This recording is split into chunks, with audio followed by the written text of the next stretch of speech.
Have you ever felt that, no matter how much love, effort, or attention you give, your relationships still falter? That one pattern keeps repeating. Friends drift away, romantic partners clash, family ties feel strained. What if I told you that the problem is not the people around you? It is the silent force within you, the hidden part of yourself you rarely confront. This force lives in the shadows of your mind, shaping your words, your choices, and even your emotional reactions, often before you're aware of it. It is subtle, persistent, and cunning. And until you understand it, it will continue to sabotage every connection that matters to you. But here is the truth. Once you recognize this force, you gain the power to transform your relationships, to create bonds that are not just surface deep, but profound, resilient, and authentic. Today, we will uncover this hidden force, understand its mechanisms, and learn how to overcome it. The first step in understanding why we continually sabotage our relationships is to recognize that so much of what we do, say, and feel is not born from conscious intention, but from unconscious patterns that have quietly shaped us for years, sometimes for decades. These patterns are the echoes of our earliest experiences, the residues of our childhood fears, desires, and wounds. They are the scripts written long before we understood the world, long before we learned how to distinguish between what is real and what is imagined, and yet they govern the way we relate to others in ways we rarely notice. We carry them like invisible chains, believing our reactions are spontaneous, when in truth they are rehearsed responses to unresolved pain. Consider the child whose parents were endlessly critical, whose words were never enough, whose mistakes were magnified. That child grows into an adult who approaches every relationship with a subtle, trembling defensiveness. A partner raises a small objection, a friend disagrees, a colleague offers criticism, and the old, unhealed echoes awaken.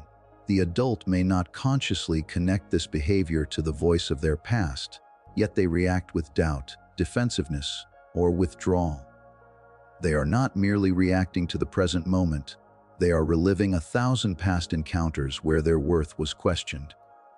Without awareness, these unconscious patterns dictate the flow of their life, shaping not just their interactions, but the very possibilities of intimacy, trust, and connection. Now imagine another scenario: a person raised with emotional neglect, in a household where love was conditional or absent.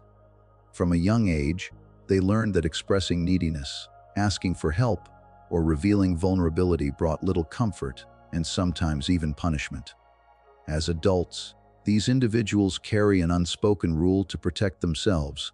They must remain guarded. They may form relationships, but there is always a silent wall, an instinctive distance that emerges the moment intimacy threatens to expose them. When a friend or partner draws near, the unconscious reflex is to push them away, to create space before they can be hurt. This is not cruelty, it is survival. Yet in adulthood, these reflexes sabotage the very relationships that have the potential to heal the old wounds. What we fail to see is that these patterns, though automatic, are not truths. They are not the immutable essence of who we are. They are memories, habits, and defenses that have been activated for survival in a different context, a different time. And because they operate beneath the surface of consciousness, they often feel inevitable, as if we have no choice but to repeat the same mistakes, the same arguments, the same cycles of distance and conflict. The tragedy is that so many of us live our entire lives under the tyranny of these hidden forces, unaware that we could step outside of them, observe them, and begin to dissolve their hold over us. The key, then, is awareness. Awareness is the light that reveals the unconscious. It is the act of turning the gaze inward, of pausing before reacting, of noticing the tremor in your chest when someone disagrees, the instinct to withdraw when affection approaches, the irritations that flare with no obvious cause. By observing these automatic reactions, by acknowledging their origin, you begin to understand that they are not your fault, nor are they inevitable. They are echoes of a younger self, patterns forged in moments of fear and uncertainty, and they can be reshaped. When you illuminate these patterns, they lose their unconscious power. The defensive attack becomes a choice, not a reflex. The wall you instinctively build around your heart can be opened deliberately, gradually, and safely. The critical voice inside, the one that magnifies mistakes or sows doubt, can be recognized as the voice of the past, not the voice of the present. And in that recognition, a strange freedom emerges, the freedom to respond, not react, to love, not flee, to connect, not defend. This is the beginning of transformation. The journey toward authentic, lasting relationships begins not with the other person, but with the courage to confront the hidden scripts within yourself. When you take responsibility for your unconscious patterns, when you see them clearly for the first time, you break the invisible chains. You step into a space where relationships are no longer arenas of repetition and conflict, but landscapes of possibility, intimacy, and true human connection. In the light of awareness, what once controlled you becomes a tool for growth, and the silent force that sabotaged your relationships becomes the very force that can heal them. The second hidden force that quietly undermines our relationships is what many hesitate to confront: the shadow. The shadow is not some external evil, nor is it the part of ourselves that we can simply wish away. It is the collection of feelings, impulses, and desires that we have denied, suppressed, or judged as unacceptable. Anger, jealousy, fear, shame, resentment, or envy, these are not flaws but signals from our psyche, messages from the depths of our inner world that something within us is unresolved, neglected, or wounded. And yet, because we are taught to hide them, to feel guilty for them, or to avoid their intensity, these emotions take root in the dark corners of our mind, quietly shaping how we act and relate to others. Think of the person who snaps at a friend over a small inconvenience, or who feels inexplicable irritation at a partner's harmless remark. On the surface, the reaction may seem disproportionate, even unreasonable, but beneath it lies the shadow, silently dictating behavior. It is a voice carrying unresolved pain, echoes of past rejection, or unhealed trauma, speaking through patterns of passive aggression, sarcasm, withdrawal, or overreaction. This is why the colleague who appears cold to everyone is often the one carrying an invisible burden of shame or embarrassment from their own history. Their unacknowledged shadow governs their interactions, coloring reality with the tint of old wounds until they are brought into consciousness. The danger of the shadow is that it does not simply remain hidden. It manifests in relationships, often through projection, where the emotions we refuse to acknowledge in ourselves are unconsciously assigned to others. We accuse, judge, or blame without realizing that what we resist internally is being projected outward. You might see jealousy in your partner's behavior, when in truth it is your own unrecognized envy that fuels the perception. You may feel attacked by a friend's criticism, when it is your own shame dictating the intensity of your reaction. Until the shadow is acknowledged, relationships become a battlefield where the terrain is the unspoken pain within you. Yet the shadow is not a force to fear, but a force to embrace. The courage required is not the absence of fear, but the willingness to face what you have long avoided within yourself. Naming the shadow, acknowledging the anger, the envy, the shame, the fear, is the first act of liberation.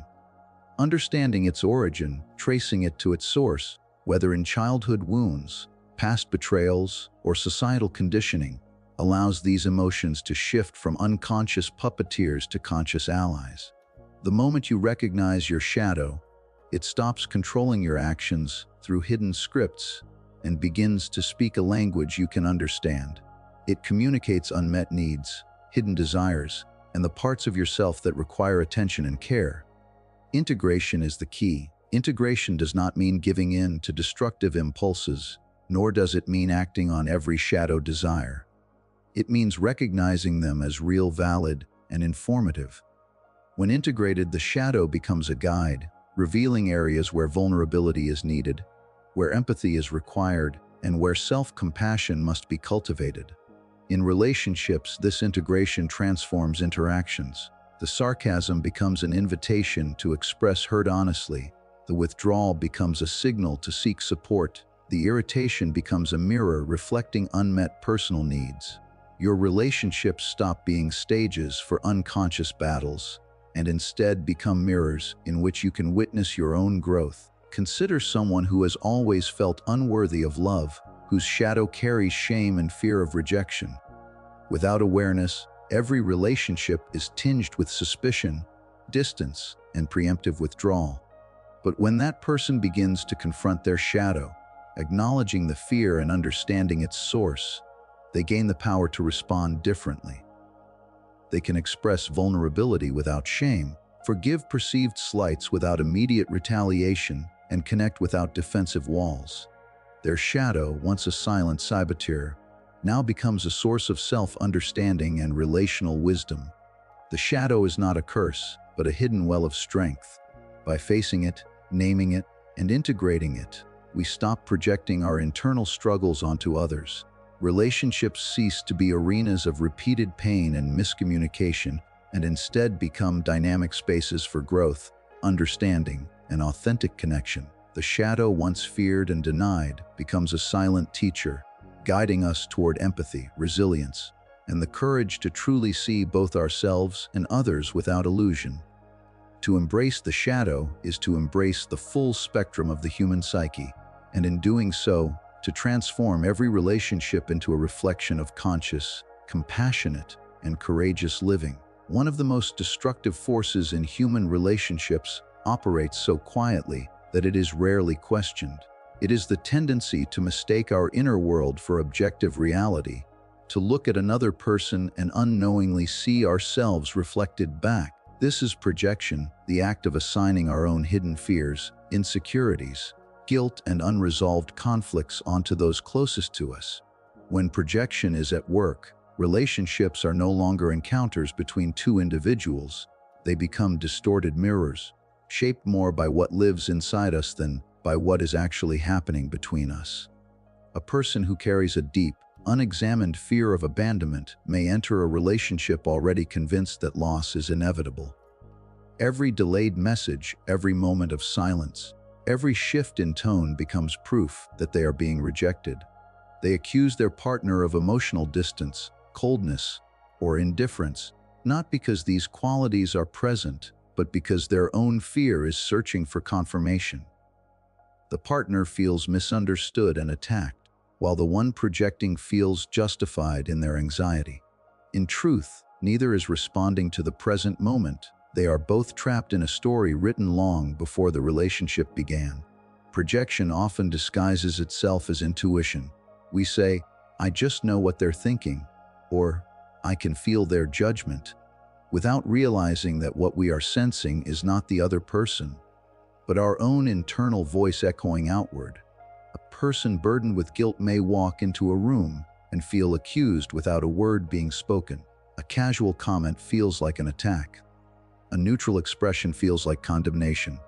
The world appears hostile not because it is, but because the psyche is trying to externalize what it cannot yet face within itself. This is why projection is so dangerous. It does not merely distort perception, it creates conflict where none is required.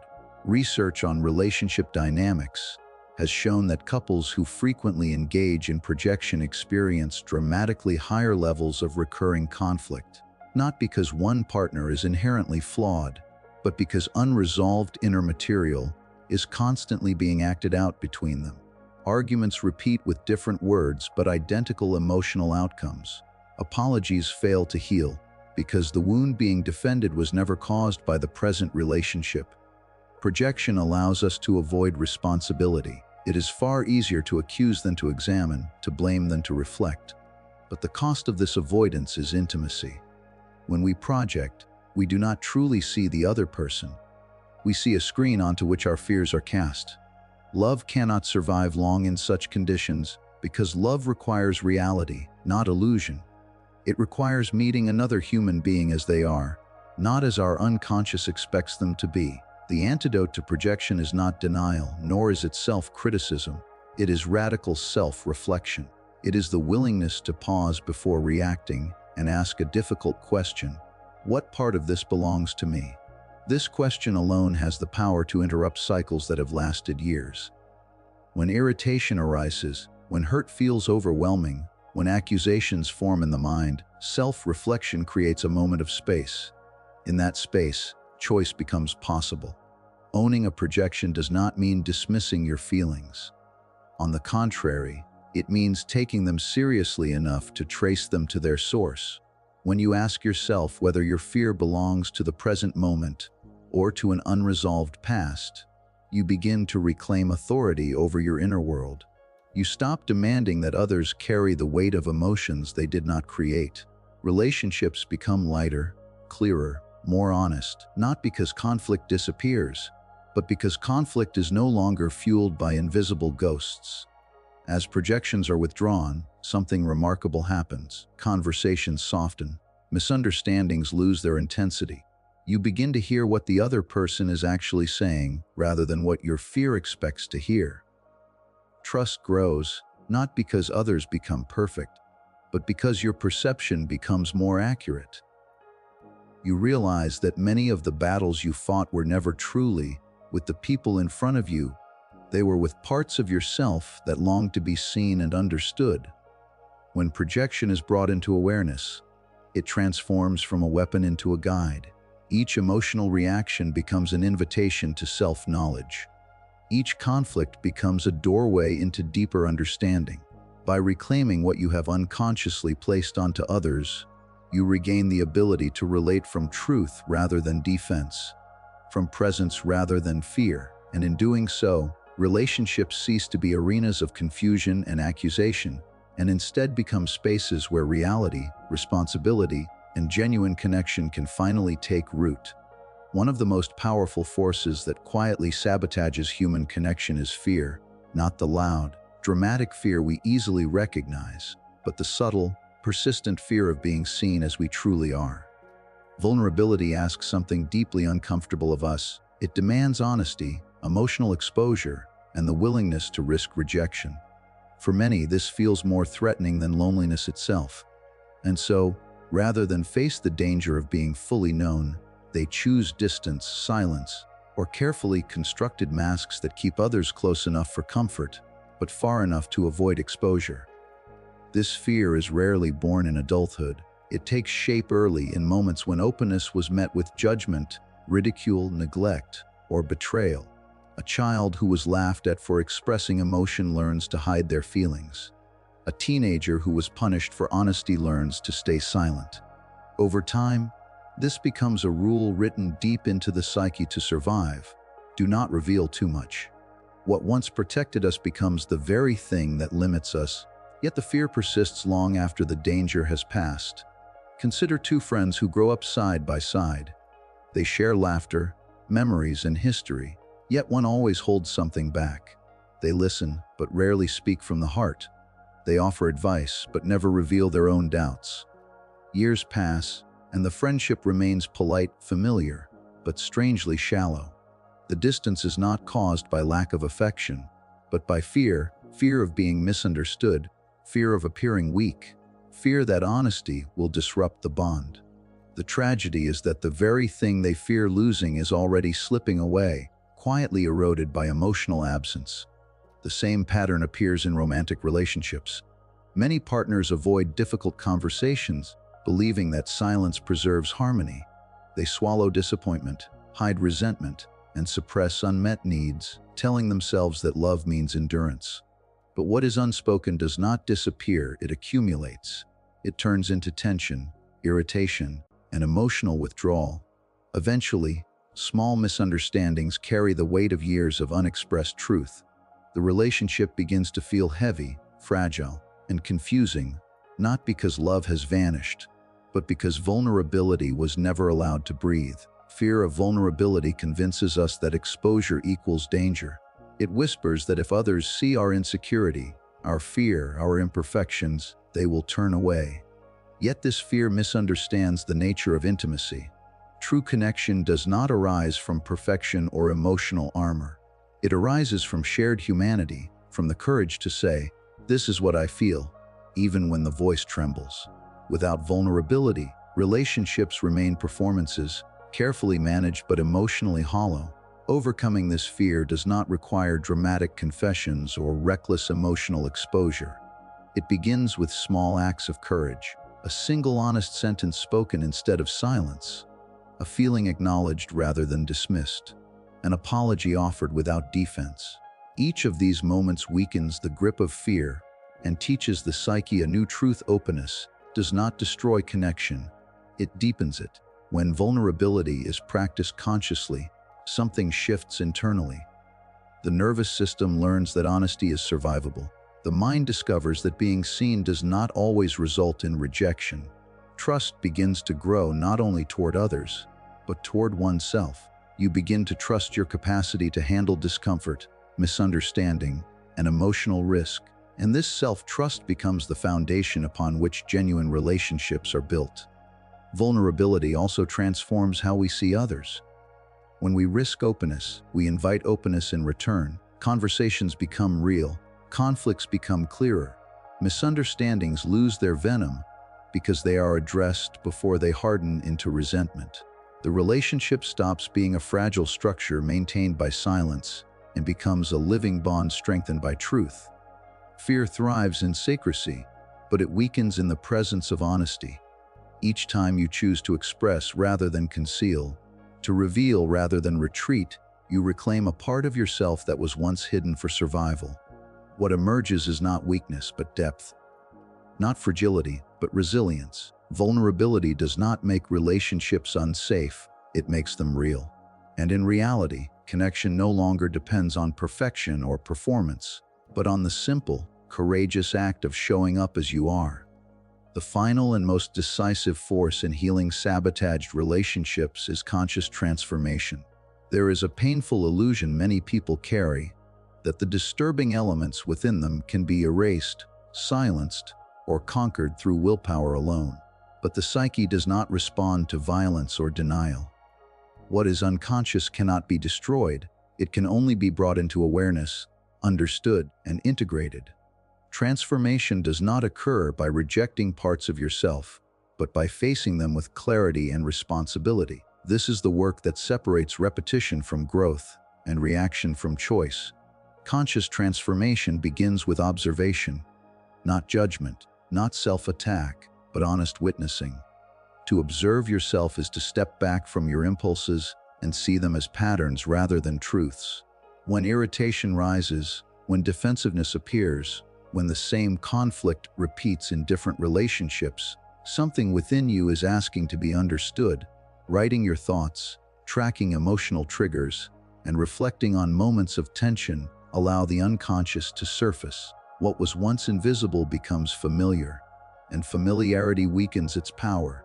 Many people fear this inward attention because they mistake it for self-blame. But awareness is not condemnation, it is recognition.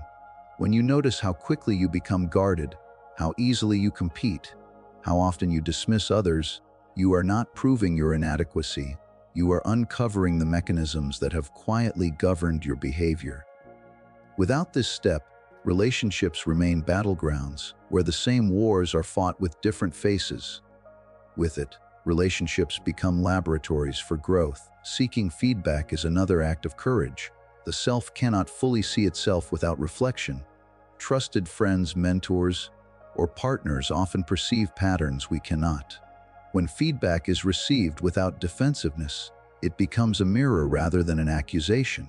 What offends us most in such moments is often what we most need to examine. Resistance is not a sign of falsehood. It is often proof that something meaningful has been touched. Empathy must also be extended inward. Many destructive relational behaviors were once survival strategies. Competitiveness, emotional distance, control, or dismissal often emerged as responses to environments where love felt scarce or conditional. Without compassion for these origins, change becomes brittle and forced. With compassion, the psyche relaxes enough to allow new responses to emerge. You stop fighting yourself and begin guiding yourself. Consider the man who repeatedly lost friendships without understanding why. He saw himself as confident, driven, and honest. Others experienced him as dismissive, competitive, and emotionally unavailable. Each broken relationship reinforced his belief that people were unreliable or overly sensitive. Only when he began observing his reactions did a deeper truth emerge. Beneath his behavior lived an old rivalry, formed in childhood, where affection was earned through superiority. His unconscious mind treated relationships as competitions to win rather than connections to nurture. Once this pattern was seen, it could no longer operate unchecked. He began pausing before responding, listening without preparing rebuttals, acknowledging others' experiences without comparison. These were not dramatic changes, but deliberate ones. Over time, the atmosphere around him shifted. Conversations deepened, conflicts softened, people stayed. His relationships improved not because others became easier, but because he stopped unconsciously reenacting a past that no longer existed. This is the essence of conscious transformation. The world rarely changes to accommodate our growth.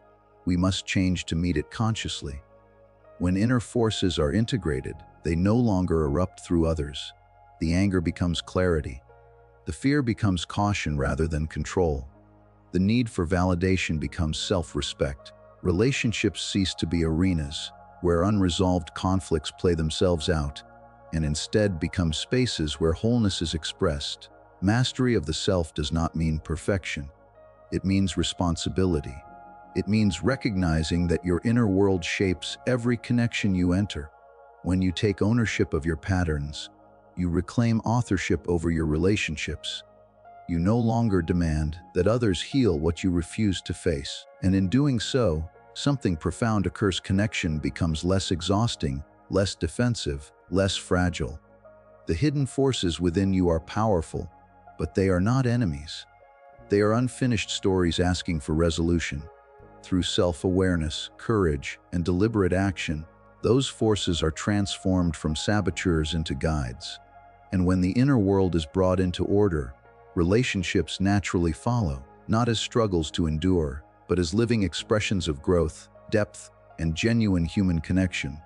Every conflict, every miscommunication, every heartbreak is not merely a failure of the other person. It is a reflection of the unexamined corners of your own mind.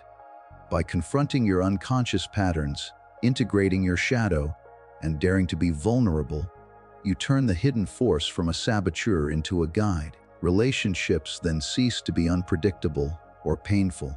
They become mirrors of your growth, proof of your courage, and a testament to the power of self-mastery.